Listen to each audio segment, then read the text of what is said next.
अच्छा हमारे, हाँ, हमारे पास है एब्जॉर्प्शन ऑफ प्रोटीन। इसमें क्या होता है, इंडिविजुअल अमाइनो एसिड्स अब्जॉर्ब होते हैं एपिथेलियल सेल्स ऑफ विलाय। विलाय हमने पढ़ा है कि आपके पास क्या होते हैं, छोटी छोटी कैपिलरीज होती हैं, छोटे छोटे पोर्शंस होते हैं आपके पास किसमें, स्मॉल इंटेस्टाइन में। और इनके अंदर जो एपिथेलियल सेल्स, जो इनके लेयर के सेल्स होते हैं, उनको कहते हैं एपिथेलियल सेल्स। वो एंटर होते हैं हेपेटिक पोर्टल सिस्टम में, मतलब लीवर के सिस्टम के अंदर एंटर होते हैं। अब ये हेपेटिक पोर्टल सिस्टम के जरिए ही प्रोटीन्स के अमाइनो एसिड्स को ट्रांसपोर्ट किया जाता है लीवर के अंदर। क्योंकि इसके अंदर आपको पता है, डेफिनेटली सी बात है, एक आपके पास पूरा सिस्टम है, उस सिस्टम के अंदर मटेरियल ने एक सिस्टमैटिक वे के अंदर मूव करना है from one point two the other point, tubes के जरिए या कैरियर्स के जरिए। फिर अमानो एसिड्स को मॉडिफाइड किया जाता है और रिलीज किया जाता है ब्लड स्ट्रीम के अंदर, और ब्लड स्ट्रीम्स के आगे फिर वो पूरी बॉडी के अंदर डिस्ट्रीब्यूट कर दिए जाते हैं। फिर इस प्रोटीन की डाइजेशन से हमारे पास प्रोड्यूस होते हैं नाइट्रोजनस वेस्टेज, उनको हम बॉडी से निकाल लेते हैं। अब बहुत सारे जो अमाइनो एसिड्स हैं, वो क्या होते हैं, are used as building blocks to form new proteins, के जो बाज तो यूज हो जाते हैं एनर्जी के एक्सपेंस के तौर पे, एटीपी ले लेते हैं उनसे हम, जिनसे एटीपी ले लेंगे वो वेस्ट के तौर पे हमारे पास बॉडी से बाहर निकल जाएंगे बाकी यूटिलाइजेशन के बाद। हाँ, रिसाइकलिंग भी चले जाते हैं। बाकी जो बच जाते हैं उनको दोबारा मिलके आपस में एक दूसरे से बॉन्ड बना लेते हैं, पेप्टाइड बॉन्ड, और दोबारा प्रोटीन बन जाएंगी उन अमाइनो एसिड से। चंद एक जो हैं, जो बाकी जो यूज़ नहीं हो पाते, वो in the form of energy utilize कर लेते हैं हम उनको। तो उसके बाद है हमारे पास लार्ज इंटेस्टाइन। अब ये जंक्शन है बिटवीन इलियम एंड इंटेस्टाइन, इसे कहते हैं इलेक्वियल जंक्शन। इसमें इलेक्वियल स्फिंक्टर होता है, स्फिंक्टर कह सकते हैं, आपके पास ओपनिंग होती है। ठीक है, जैसे हमने कार्डियक स्फिंक्टर पढ़ा है और पाइलोरिक स्फिंक्टर स्टमक के अंदर। हाँ, उसे हम इलियोसील स्फिंक्टर कहेंगे। अब जो सीकम होता है ना, जो कि प्रोक्सिमल एंड होता है लार्ज इंटेस्टाइन का, प्रोक्सिमल और डिस्टल। प्रोक्सिमल होता है आपके पास लास्ट वाला, और डिस्टल होता है आपके पास स्टार्ट वाला। डिस्टल होता है आपके पास स्टार्ट वाला, प्रोक्सिमल होता है लास्ट वाला पार्ट।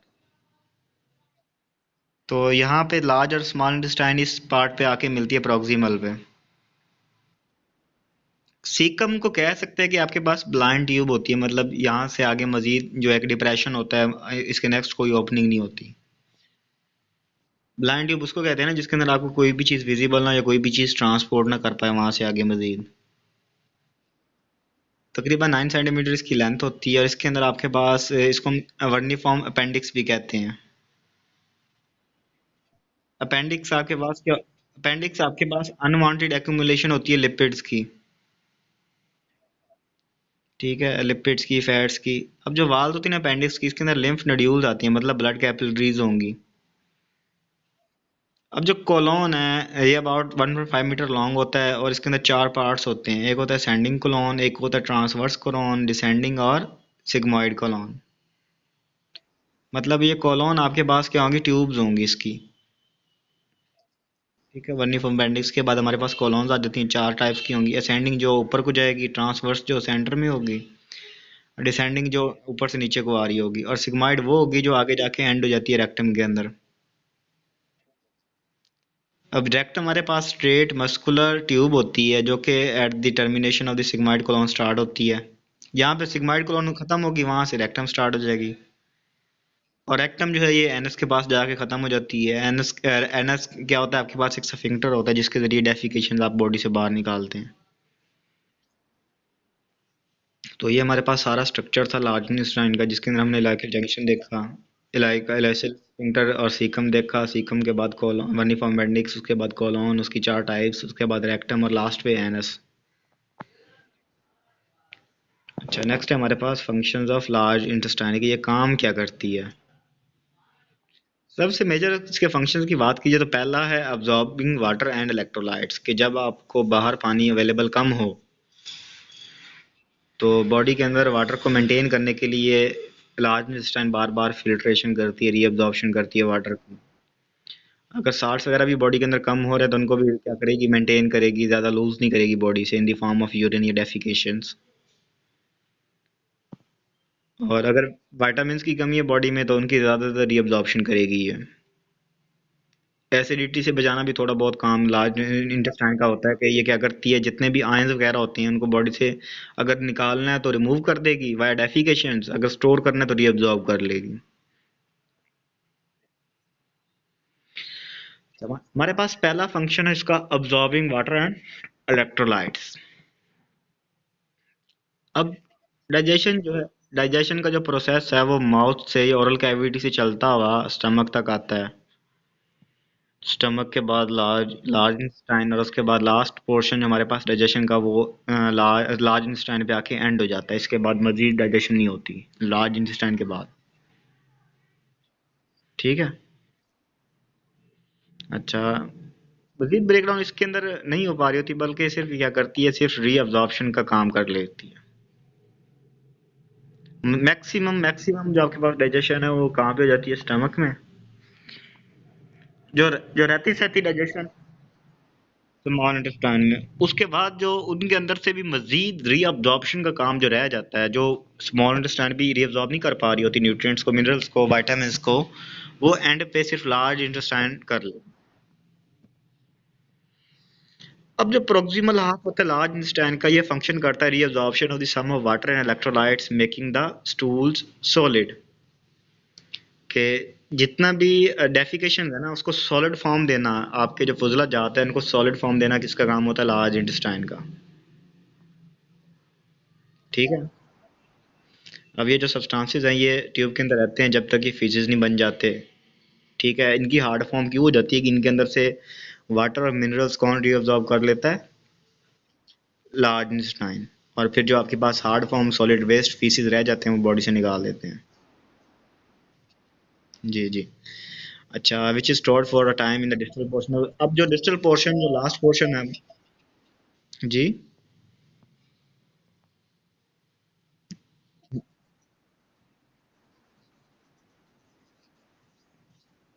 बिल्कुल बिल्कुल, जब आपके पास कॉन्स्टिपेशन इसलिए होती है कि आप बिल्कुल ही उसकी ना डाइजेशन नहीं हो पा रही होती फूड की।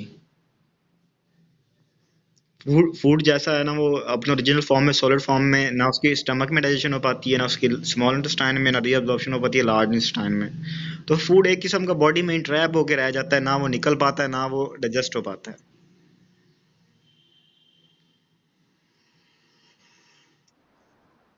अच्छा, अब हमारे पास जो डेफिकेशंस हैं इनको तो हम रेक्टम में स्टोर करते हैं। कहाँ पे स्टोर करते हैं?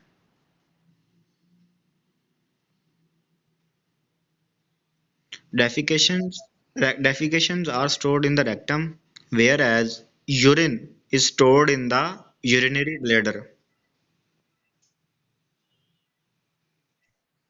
अच्छा, उसके बाद हमारे पास एब्जॉर्प्शन ऑफ विटामिन्स के, जो लार्ज इंटेस्टाइन है ये एब्जॉर्प्शन करेगी विटामिन्स की, made by bacteria that normally lives in the large intestine. के बैक्टीरिया क्या करते हैं, असल में लार्ज इंटेस्टाइन के अंदर ये special type of bacteria present होते हैं जो कि मिनरल्स न्यूट्रिएंट्स वगैरह अब्जॉर्ब करवाते हैं, इसको असिस्ट करते हैं, इसकी हेल्प करते हैं लार्ज इंटेस्टाइन की एब्जॉर्प्शन ऑफ विटामिन्स में। इसके साथ साथ लार्ज अमाउंट ऑफ विटामिन्स के बैक्टीरिया प्रोड्यूस करते हैं, हमारी बॉडी फिर ये विटामिन्स यूज़ कर लेती है, जैसे कि हमारे पास इंपॉर्टेंट विटामिन के है और बायोटिन विटामिन बी है।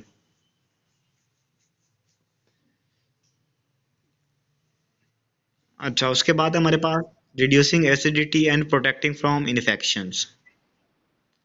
अब जो म्यूकसा है ना लार्ज इंटेस्टाइन की, जो कि सिक्रीट करेगी बाइकार्बोनेट्स को, बाइकार्बोनेट्स क्या करते हैं, ये न्यूट्रलाइज कर देते हैं acidity of the formation of fatty acid, और दूसरे जितने भी डाइजेस्टेड कंपोनेंट्स होते हैं, मतलब उनके अंदर कोई भी एसिडिटी या आयंस वगैरह हैं, उन आयंस को न्यूट्रलाइज करने के लिए बाइकार्बोनेट सेंड कर देगी ये लार्ज इंटेस्टाइन। तो वो बाइकार्बोनेट्स के ऊपर नेगेटिव चार्ज होता है तो ये रिएक्ट कर जाएंगे उनके साथ और कंपाउंड्स बना देंगे जो कि न्यूट्रल न्यूट्रल होंगे, साल्ट्स वगैरह। न्यूट्रलाइजेशन रिएक्शन में एसिड और बेस रिएक्ट करते हैं, साल्ट प्लस वाटर बनता है आपके पास। और उसके बाद ये म्यूकोसल बैरियर के तौर पे एक्ट करती है और प्रोटेक्ट करती है माइक्रोब्स के इन्फेक्शन से, मतलब जैसे बैक्टीरिया वायरसेस वगैरह हो गया, और किसी भी इन्वेजन से या किसी भी पैथोजन से बचाती है उसके इन्वेजन या अटैक से।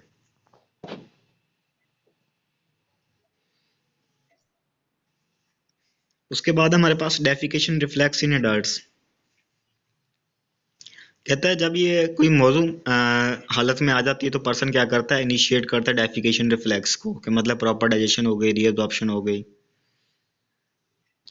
By holding a deep breath and contracting the abdominal muscles, आप क्या करते हैं, डेफिकेट करते हैं, बॉडी से फीसिस को निकालते हैं बाहर, जोर लगाते हैं। अब ये जो एक्शन है ये क्या करता है, ये इंटरनल प्रेशर को बढ़ा देता है और फीसिस के ऊपर फोर्स लगाता है। असल में फीसिस रेक्टम में स्टोर होते हैं, तो रेक्टम के ऊपर फोर्स लगाते हैं कि फीसिस को वहां से निकाला जाए। अब जब ये रेक्टम आपके पास जो ट्यूब है ये फुल हो जाती है तो इसको क्या किया जाता है, इट्स वाल is distended and the defecation reflex is triggered. फौरी तौर पे फिर आपको भागना पड़ता है, चाहे आपको कोई जगह मिले या ना मिले। ठीक है, नतीजे के तौर पे क्या होता है, पेरिस्टाल्टिक वेव्स जो हैं वो चलती हैं डिसेंडिंग कोलॉन से, और जो इंटरनल और स्फिंक्टर हैं वो रिलैक्स कर जाते हैं। डेफिनेटली सी बात है, जब फीसिस निकल जाएंगे तो स्फिंक्टर्स ओपनिंग्स क्या हो जाएंगी, रिलैक्स हो जाएंगी, क्लोज हो जाएंगी। अब अब जो एक्सटर्नल एनस स्फिंक्टर है, जो ओपनिंग है आपकी एनस की आउटसाइड की, वो सिग्नल की जाती है कि रिलैक्स हो जाए, और फीचर्स को फोर्स किया जाता है आउटसाइड पे। अगर रिलैक्स होगी तो वो ओपन हो पाएगी ना, अगर कंट्रैक्ट होगी तो उसके अंदर से फीचर्स नहीं निकल पाएंगे। कंट्रैक्ट होगी तो सिर्फ फीचर्स निकल पाएंगे। अब जो डेफिकेशन रिफ्लेक्स है ये चंद एक मिनट्स के लिए होता है और फौरी तौर पे ख़त्म भी हो जाता है। उसके बाद वापस एनस जो है उसके स्फिंक्टर ओरिजिनल पोजीशन में चले जाते हैं।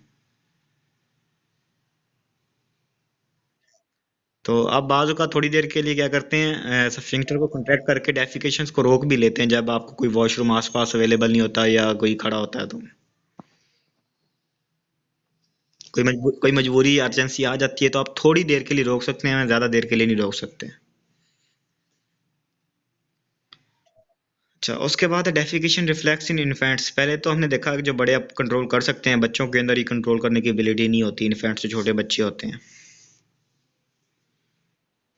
इन्फेंट्स के अंदर ये क्या होता है, ऑटोमेटिक होता है कि फौरी तौर पे जैसे ही वो फिल होता है तो डेफिकेट कर देते हैं। एक्सटर्नल स्फिंक्टर उनका क्या हो जाता है, रिलैक्स रहता है, और जो स्फिंक्टर ओपन होके क्या करता है, डेफिकेट कर लेते हैं, फीसेस वगैरह को बॉडी से बाहर निकाल देते हैं।